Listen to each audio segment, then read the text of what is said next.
अगर आप भी लेना चाहते हैं देश दुनिया की तमाम जानकारी तो आज ही सब्सक्राइब करें हमारे चैनल को। साथ ही नीचे दिए बेल आइकन को जरूर दबाएं ताकि हर अपडेट आप तक पहुंच सके। नमस्कार, प्रवासाची न्यूज नेटवर्क देख रहे हैं आप। मैं आपके साथ प्रणव तिवारी। हम मौजूद हैं गोरखपुर महानगर में। व्यक्ति विशेष का कार्यक्रम प्रवासाची न्यूज नेटवर्क की टीम चलाती है। तमाम व्यक्ति विशेषों से आपकी एक मुलाकात करवाती है, रूबरू कराने का एक कार्य करती है। उसी निमित्त आज हम मौजूद हैं गोरखपुर में और हमारे साथ खास बातचीत करेंगे।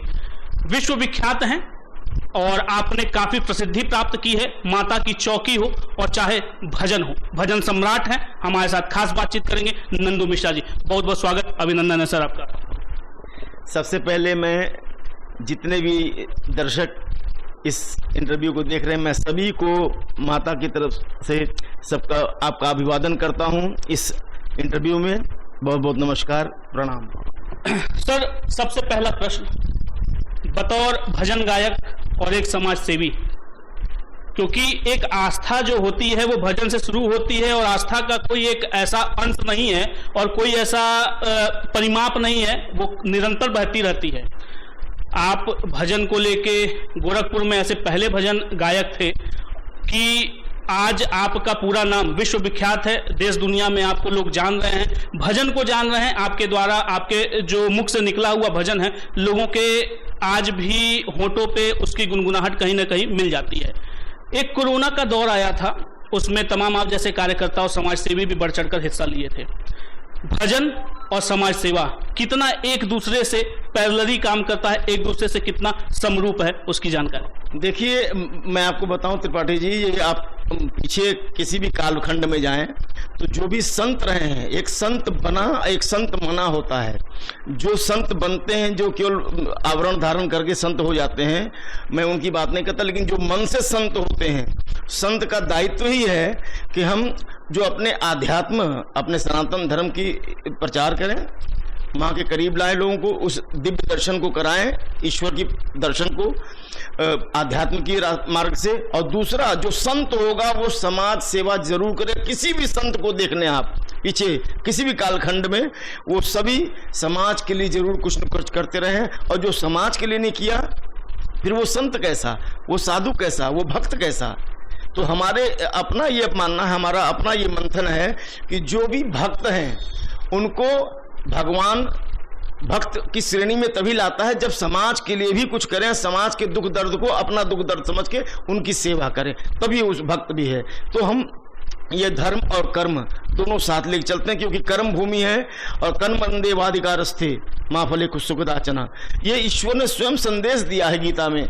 हमें कर्म भी करना है। इस कर्म भूमि पे आने के बाद भगवान राम ने भी कर्म किया, भगवान श्री कृष्ण ने भी कर्म किया है। सो हम सब उनके उस आदेश का पालन करते हैं। कर्म भी करना है और धर्म का अनुपालन भी करना है। दोनों कर्म और धर्म दोनों साथ लेकर मैं चल रहा हूँ। इसीलिए बिल्कुल, धर्म है और कर्म है, दोनों को लेके साथ में चलना भी चाहिए। मेरा एक प्रश्न था, भजन जो है वो लोगों के दिल और दिमाग दोनों को पहुंचने का कार्य करता है, लेकिन वर्तमान स्थिति को देखा जाए, हर वर्ग, वो चाहे बुजुर्ग हो चाहे युवा हो, पाश्चात्य संस्कृति को अपनाने में आतुर हो चुका है। लेकिन इसके बावजूद हमारे दूसरे भी पाश्चात्य संस्कृति के देश विदेश हैं, उनमें आज भी लोग हमारी संस्कृति को अपनाने के लिए आतुर हो रहे हैं। लेकिन अपने भारतवर्ष में इस संस्कृति को लोग कहीं ना कहीं पीछा छोड़ दे रहे हैं और उससे कहीं ना कहीं अपने हाथ को छुड़ाने का कार्य कर रहे हैं। उसके विषय में आप क्या कहना चाहते हैं? देखिए त्रिपाठी जी, मैं इसके लिए जरूर ये कहूंगा कि जो चीज किसी भी इंसान को जो बड़े आसानी से उपलब्ध हो जाती है ना, उसकी कीमत नहीं समझता। हमारी भारतीय संस्कृति ऐसी दृढ़ संस्कृति है, वो इतनी भरपूर संस्कृति है कि जो विदेशों में, आप लंदन में, अमेरिका में चले जाएं तो आप देखेंगे लोग, सभी लोग भारतीय संस्कृति को अडॉप्ट कर रहे हैं, अपना रहे हैं, उसी में शांति पा रहे हैं। कितने लोग विदेशों से आकर काशी नगरी में, मथुरा में बस गए, वृंदावन में बस गए, सिर्फ आध्यात्म की उस ऊर्जा को पाने के लिए। लेकिन हमारे यहाँ जिनको आसानी से उपलब्ध है वो पाश्चात्य की तरफ भाग रहे हैं। लेकिन मेरा विश्वास है कि सभी को आत्म शांति तो सभी को तभी मिलेगी जब वो अपने इस भारतीय संस्कृति, भारतीय मूल की संस्कृति में आकर विश्राम लेंगे, तब उनको आत्म शांति मिलेगी। तो भारतीय संस्कृति के संरक्षण के लिए और जिन तमाम लोगों की आप चर्चा कर रहे हैं, उनके लिए कोई आपके मुख से कोई भजन कि हाँ फिर से लौट आओ, हमारी संस्कृति को जिंदा फिर से कर डालो? देखिए, मैं तो ये जरूर कहूंगा कि भारतवर्ष का ये आंगन है, भारतीय संस्कृति, मेरे ऋषि मुनि इतने बड़े विद्वान रहे, जहाँ विज्ञान जहाँ समाप्त होता है ना विज्ञान, वहां से आध्यात्म शुरू होता है। मैं आप सभी से कहना चाहता हूँ, मैं दोनों चीज को भी साथ लेकर चलता हूँ। फिर भी मैं हमेशा लोगों से कहा हूं कि अपना आंगन, मतलब जैसे मेरा आंगन जो है, अपने माँ बाप की इज्जत न करो और फिर दूसरे माँ बाप की आप इज्जत करो, अच्छी बात है, लेकिन अपने माँ बाप को दुखी करके दूसरे के माँ बाप की आप इज्जत करो, पाखंड की श्रेणी में आ जाएगा वो। इसलिए पहले अपने माता पिता की आप सेवा करो, सत्कार करो, फिर दूसरे की माता पिता का भी सेवा सत्कार करो, उसमें महानता है। ठीक उसी प्रकार मैं कहूंगा, जो लोग पाश्चात्य की तरफ भाग रहे हैं वो अपने आंगन में फिर आ जाएं वापस, क्योंकि इस आंगन में वो महाशक्ति बैठी है जिससे पूरी सृष्टि चलती है। मैं इसलिए कहना चाहता हूँ भारतवर्ष का ये आंगन के मोरे अंगना मैया, मोरे अंगना, मोरे अंगना मैया, मोरे अंगना, जगदम्बा भवानी आई मोरे अंगना, जग तारन भवानी आई मोरे अंगना। हो मोरे अंगना मैया, मोरे अंगना, मोरे अंगना मैया, मोरे अंगना, जग तारन भवानी आई मोरे अंगना, जगदम्बा भवानी आई मोरे अंगना। संस्कार और संस्कृति का जो स्रोत है वो भारतवर्ष से ही निकला है, यहाँ के ऋषि मुनियों से, उनकी गुरु परंपराओं से ही निकला है। इस आंगन में सभी को आना, फिर लौट के कोई कितना भी पाश्चात्य की तरफ भाग ले, लेकिन शांति मिलेगी आपको इसी जगह आके, फिर अपने मूल में। और ये मैं आपको बता दूं त्रिपाठी जी, जिसने अपना मूल छोड़ा है, आपने जैसे कहा ना लोग आध्यात्म की तरफ पैर रखा फिर पाश्चात्य की तरफ भागने लगे, मैं आपको विश्वास के साथ कहना चाहता हूं, क्योंकि प्रत्यक्षम किम प्रमाणम, प्रत्यक्ष को प्रमाण की आवश्यकता नहीं है। किसी भी हरे भरे पौधे को मिट्टी से, उसके मूल से अलग कर दो आप, तो वो सूख जाता है। तो जो पाश्चात्य की तरफ भाग रहे हैं वो सूखने लगते हैं, फिर हरा भरा होने के लिए उसी मिट्टी में आना पड़ता है। इसीलिए मैंने कहा मोरे अंगना मैया, मोरे अंगना, मेरे आंगन में माँ है, उसकी गोद में आना है सबको। बिल्कुल, हमारे आंगन में माँ है और माँ के गोद में आना ही है सबको। पाश्चात्य संस्कृति से अपनी भारतीय संस्कृति की तरफ सबको लौटना भी है। मेरा एक प्रश्न था नंदू जी आपसे कि आज के समय में बहुत ऐसे आप भी देख रहे होंगे, काफी रियलिटी शोज भी सामने हम देखते हैं, कुछ ऐसे भी सिंगर आए हमारे सामने जो माता की चौकियां लगाते थे, भजन करते थे, रात रात भर भजन करते थे, नवरात्रि आती थी, तन मन धन से सब लोग सम्मिलित हो जाते थे। एक ऐसा दौर आया कि उन चीजों को भी छोड़ के वही बड़े गायक पाश्चात्य संस्कृति को अपनाकर ऐसे वेस्टर्न गानों की तरफ भागने लगे। आज जो युवा पीढ़ी है उनका अनुसरण करता है ज्यादा, जबकि जिस मूल सभ्यता को लेकर वो उपजे थे, जो इनका अस्तित्व था, उसको वो भी भूलते चले जा रहे हैं। उनके विषय में आप क्या कहना चाहते हैं? देखिए, मैंने आपको इसके लिए प्रमाण दिया ही पहले कि मूल को जो भी छोड़ेगा उसको मुरझाना है, और जब उनकी भी मुरझाने की अवस्था आएगी तो फिर वो मूल की तरफ भागेंगे, ये मेरा विश्वास है। लेकिन मैं ये कहना चाहता हूँ, यदि पिता संस्कारी है ना, चरित्रवान है, तो पुत्र को डांटता है तो उसका असर पड़ता है। यदि पिता दुष्कर्म करता है और पुत्र को डांटेगा तो पुत्र कहता है पहले अपना देखो आप। ठीक उसी प्रकार मैंने मूल नहीं छोड़ा कभी। मैं 40 साल से माँ की सेवा कर रहा हूँ और उन्हीं के चरण में लगा हूँ। मुझसे बहुत से कैसेट कंपनी से ऑफर आया कि आप ये भी गाइए, बहुत तेजी से कैसेट बिकेगा। मैंने कहा ना, नहीं, उस घोड़दौड़ में मुझे नहीं जाना है। मैं मूल को नहीं छोड़ा, इसीलिए मैं इसको कह भी सकता हूं बड़े गर्व के साथ कि जो भी जिसको भी आप कर, मैं किसी का नाम नहीं लेना चाहता हूं क्योंकि मैं किसी की आलोचना में विश्वास नहीं रखता, लेकिन मैं ये जरूर कहूंगा कि जो भी माँ का चरण पूज कर जो आगे बढ़ा और फिर माँ के चरणों को भूल गया, पाश्चात्य की तरफ भागने लगेगा, उसका दिन बहुत ज्यादा दिन नहीं रहेगा, वो फिर मुरझाएगा और फिर भाग के मूल में आना पड़ेगा। कोई कितना भी भाग ले, मैं कह रहा हूं कोई कितना ही भाग ले, अपने घर के बाहर 2-4 दिन भोजन अच्छा लगता है भैया, होटल का भोजन 2-4 दिन अच्छा लगता है, लेकिन फिर मूल में आना पड़ता है। अपने घर के वो चावल दाल भुजिया सब्जी के लिए लोग परेशान हो जाते हैं, घर भाग के आते हैं ना, फिर घर वापसी होगी लोगों की और आके शांति यही मिलेगी, उसी माता की चौकी में, उसी जागरण में शांति मिलेगी लोगों को। मन की शांति के लिए और माता की जो चौकी आप करते आ रहे हैं, उससे उस चौकी से कोई आपका अगर भजन हमारे तमाम दर्शकों के लिए मन की शांति के लिए। देखिए, जैसे आप कहते हैं ना कि बहुत से लोग जागरण और चौकी शुरू किए पाश्चात्य की तरफ चले गए, या बहुत सी बातें ये भी होती हैं कि जैसे लोग YouTube पे सुन लेना चाहते हैं कि चलो YouTube पे नंदू मिश्रा को YouTube पे सुन लेंगे, बुलाएंगे तो पैसा लगता है बहुत ज़्यादा, या किसी को भी। तो वो इसमें मैं आपको बताऊं इसके परिप्रेक्ष्य में है क्या कि जब हम कोई भी कार्यक्रम करते हैं, जब हम किसी मंदिर में जाते हैं, जैसे माँ विंध्यवासिनी के मंदिर में गए, तो मंदिर में जाने के बाद माँ का जो दर्शन करने के बाद माँ की ऊर्जा जो मिलती है, उस दर्शन से माँ की जो ऊर्जा मिलती है, वो ऊर्जा वहीं मिलेगी भैया। हम जानते हैं कि घर में भी बैठ कर हम ध्यान साधना करेंगे तो हमारे हृदय में मेरे आज्ञा चक्र पे माँ आएगी, परंतु साक्षात दर्शन का महत्व कुछ और है। ठीक उसी प्रकार YouTube में सुनना या साक्षात सुनना उनको देखना, वहां ऊर्जा आती है भैया, वहां वाइब्रेशन होता है, क्योंकि मंत्र उच्चारणों से माँ का आवाहन होता है। पहले हमारे जागरण को कभी आप देखें तो पहले मंत्र उच्चारण होता है, माँ का आवाहन होता है। जब माँ आती है तो जब माँ उस जगह आ जाती तभी नंदू के कंठ से कुछ स्वर निकलता है।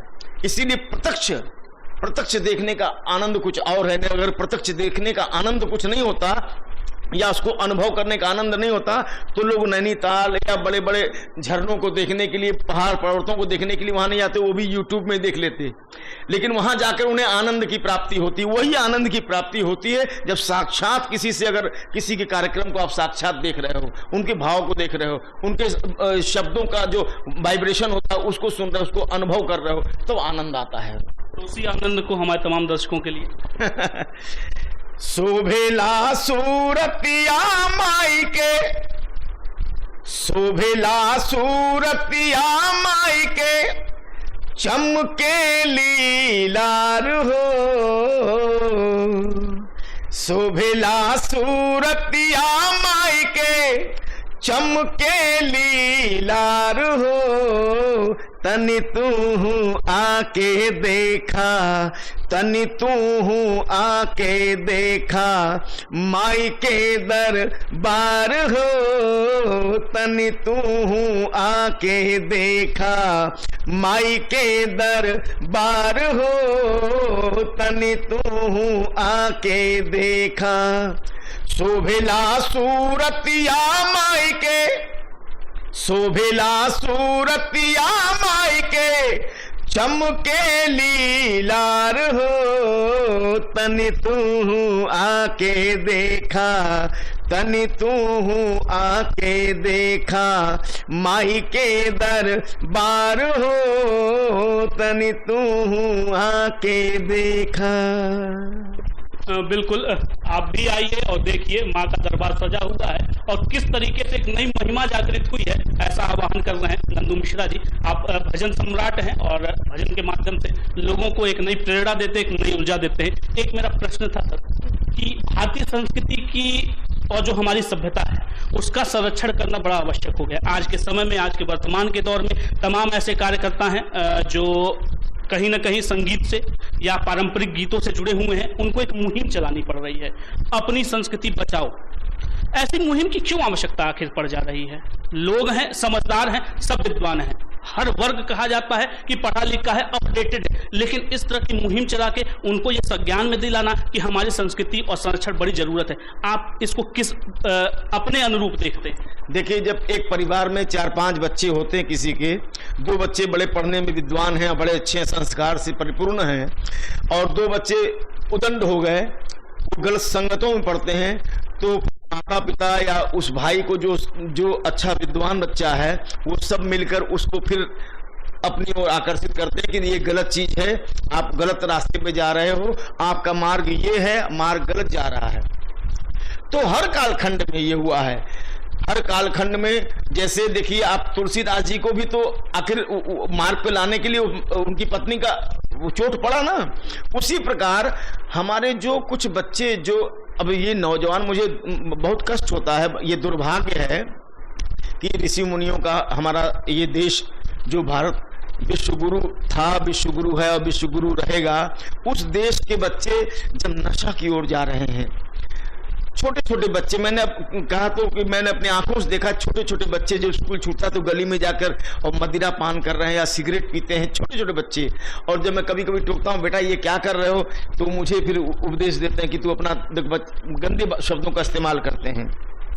तो मुझे भी आत्मा से कष्ट होता है ये, लेकिन फिर भी मैं प्रयास नहीं छोड़ता हूं, क्योंकि यदि कोई भूल भटक गया है तो उसे राम मार्ग पर लाने का जो दायित्व है एक संत को होता है भैया, साहित्यकार को होता है, पत्रकार को होता है, एक अध्यापक का ये धर्म है और एक संत का धर्म है कि उसको भटके हुए इंसान को मार्ग पर लाना।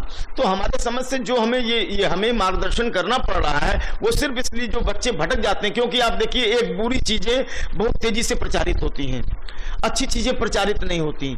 तो ये क्या करेंगे, दुर्भाग्य है बच्चों को जो संगत मिलता है वो गलत रास्ते पे जाने लगते हैं, उन्हें फिर आध्यात्म से मतलब नहीं। कई बच्चे तो आपको ऐसे मिलेंगे जो देवी देवताओं को मानते तक नहीं हैं, वो कहते हैं नहीं हम तो मानते ही नहीं हैं।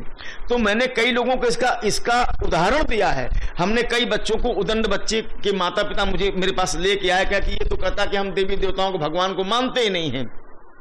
तो मैंने उनसे प्रश्न किया कि बेटा आप नहीं कहते, तो उनके बच्चे कहते हैं कि मैंने जिसको देखा ही नहीं तो मैं इसको क्यों मानूं। तो मैंने उससे पूछा कि बेटे आपने प्राण को देखा है?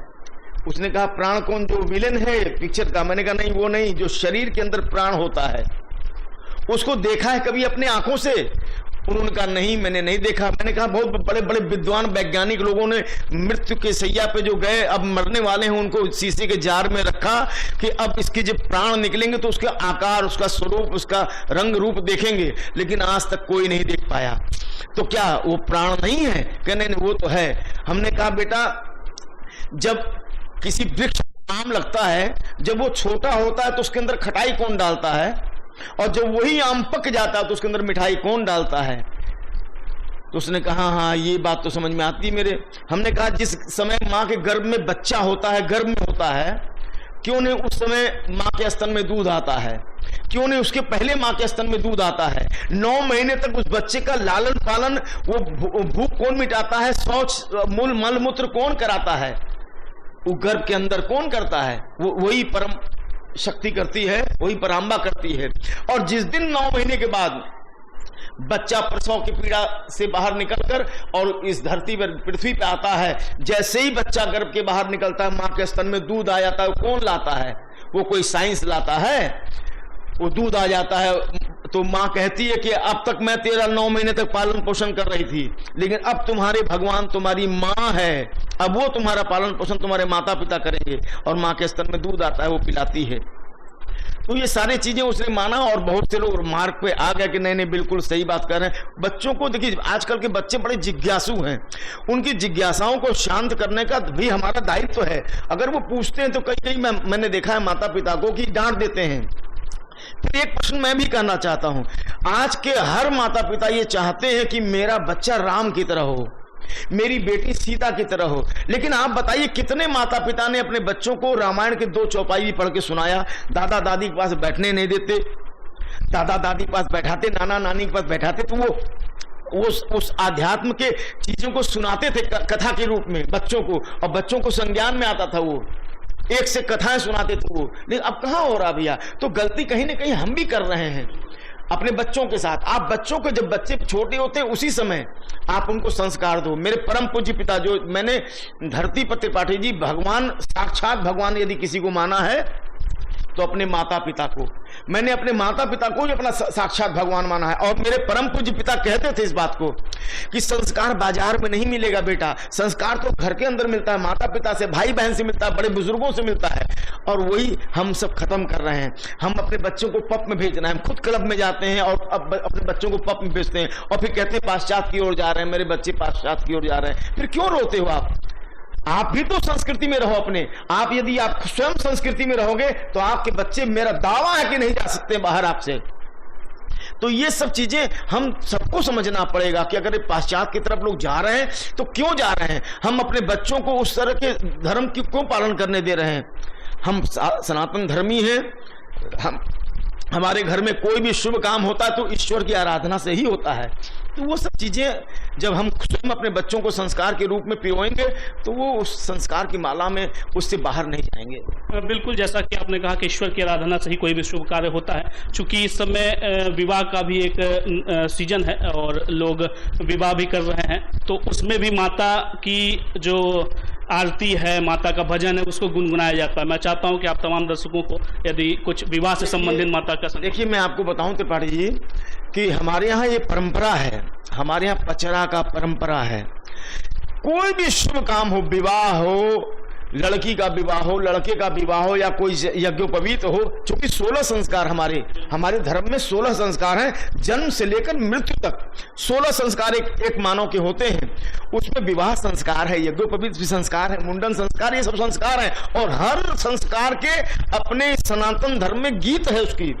और ये पचरा जो है वो हर संस्कार में गाया जाता है। कोई भी शुभ काम होगा तो आप देखिएगा माताएं बहनें पचरा गाती हैं।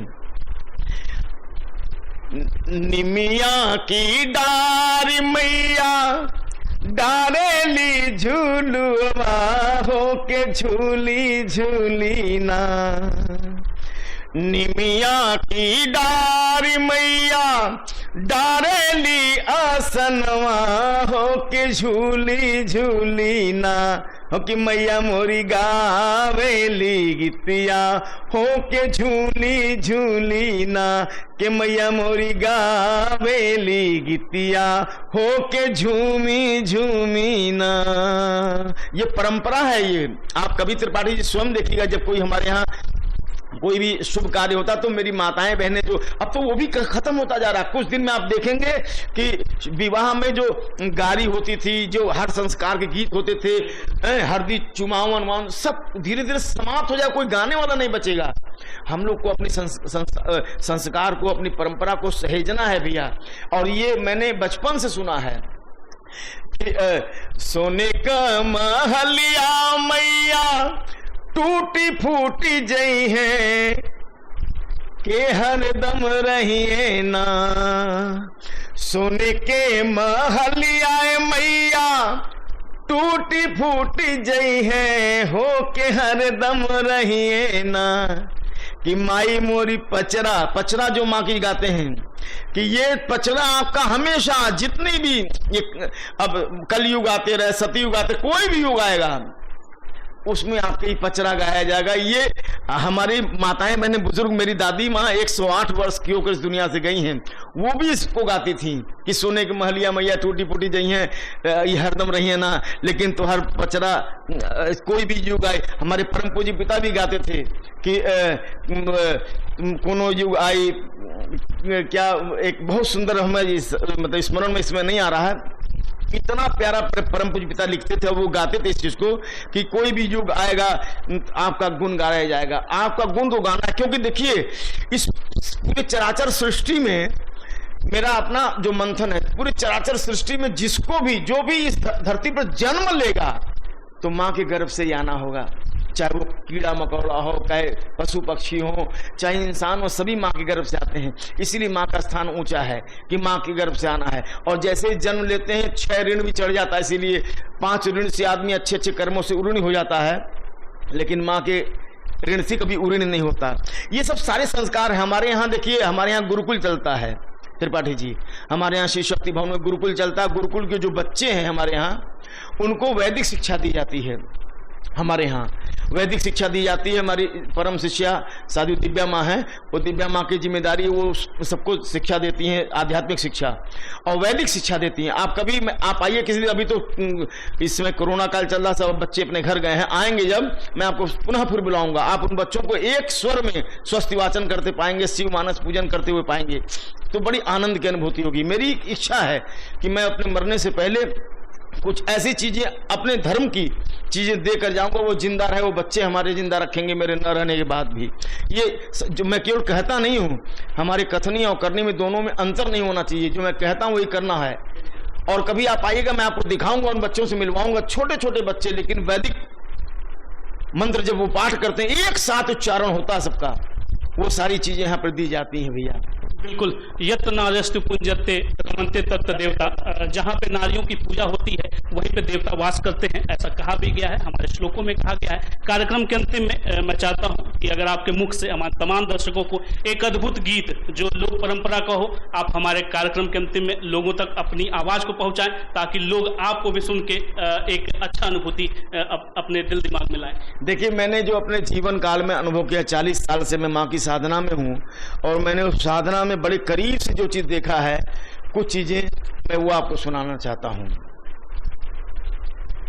होने लगी है अब कृपा, आप भी एक बार साधना करके देखो। जब आपके ये मूलाधार चक्र जागृत होगा ना, ये सातों चक्र जागृत करके जब आज्ञा चक्र जब खुलेगा, तो आप स्वयं अनुभव करोगे इस चीज का जो मैं कह रहा हूं कि होने लगी है अब कृपा, नजदीक आ रही हो,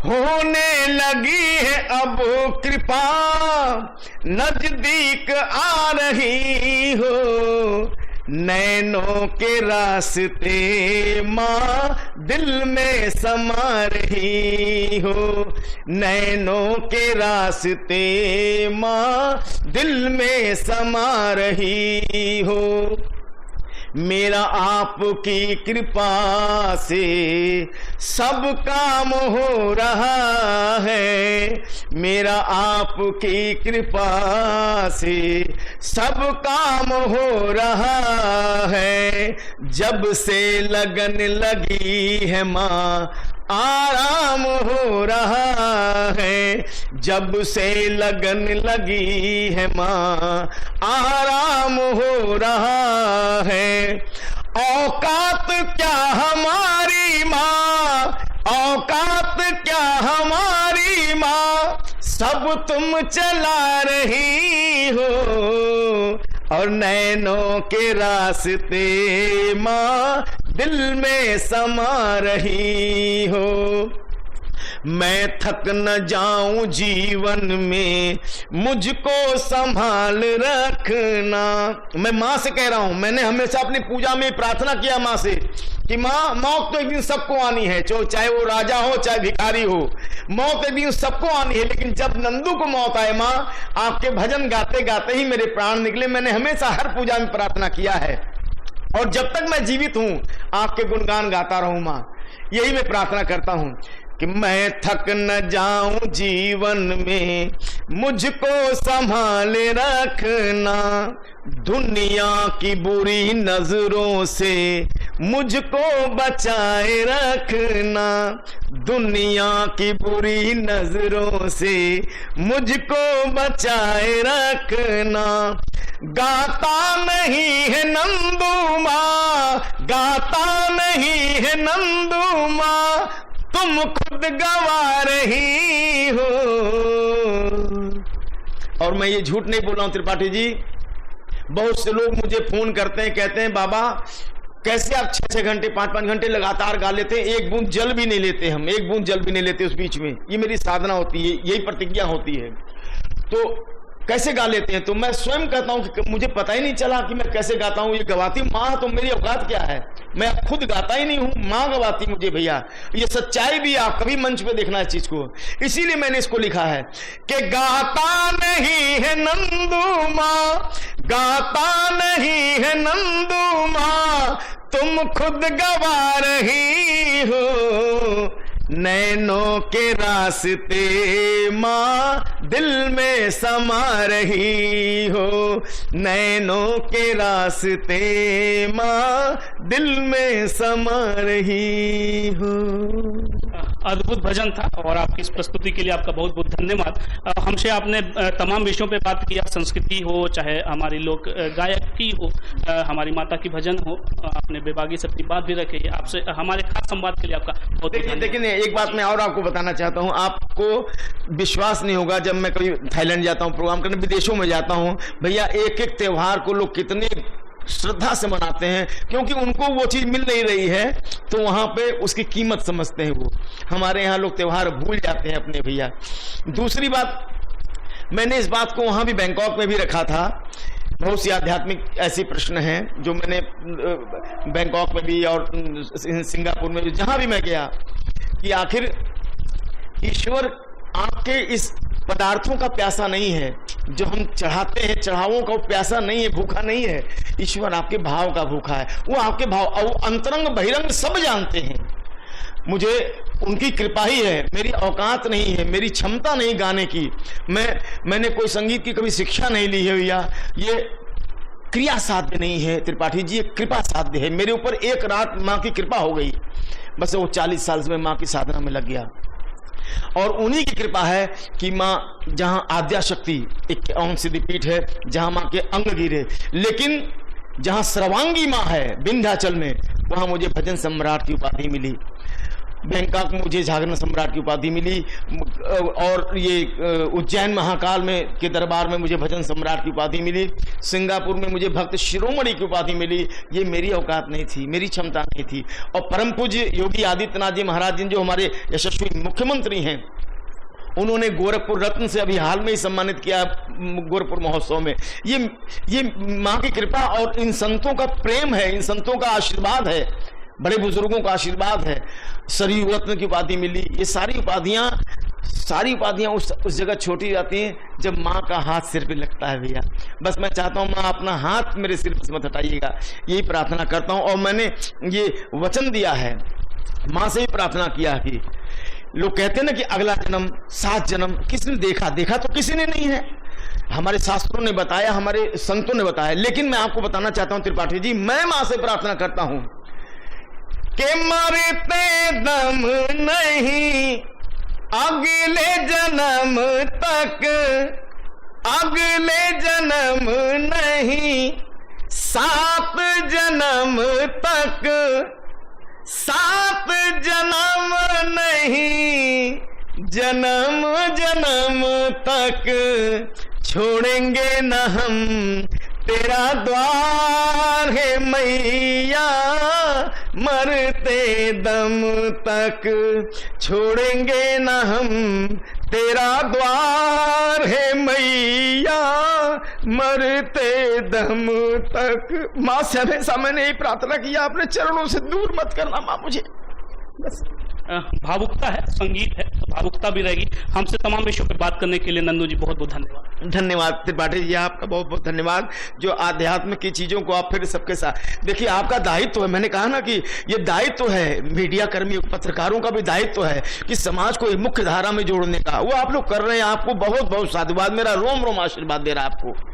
बहुत बहुत धन्यवाद। आप देख रहे थे हमारे साथ गोरखपुर रत्न और विश्वविख्यात भजन सम्राट नंदू मिश्रा जी थे। बड़े भावुकता से उन्होंने अपनी बात भी कही। माता की चौकी हो, माता का भजन हो, किस तरीके से लोगों के बीच में उपस्थित होना चाहिए, उसका वो पुरजोर एक तरीके से संघर्ष कर रहे हैं और कहते भी हैं कि हम इसके लिए अपना पूरा सर्वोच्च न्यौछावर किए हुए हैं और माता की चौकी लोगों तक घर घर पहुंचेगी, इसके लिए वो तत्पर हैं। आपको हम ऐसे ही तमाम व्यक्ति विशेषों से आपको रूबरू कराएंगे, व्यक्तित्व के धनियों से मिलाएंगे। ये प्रभासाची न्यूज नेटवर्क की टीम की एक कोशिश है और इस मुहिम को हम आपके सामने लोगों से मिलवाकर पूरी भी करते रहेंगे। गोरखपुर से प्रणव तिवारी, प्रभासाची न्यूज नेटवर्क।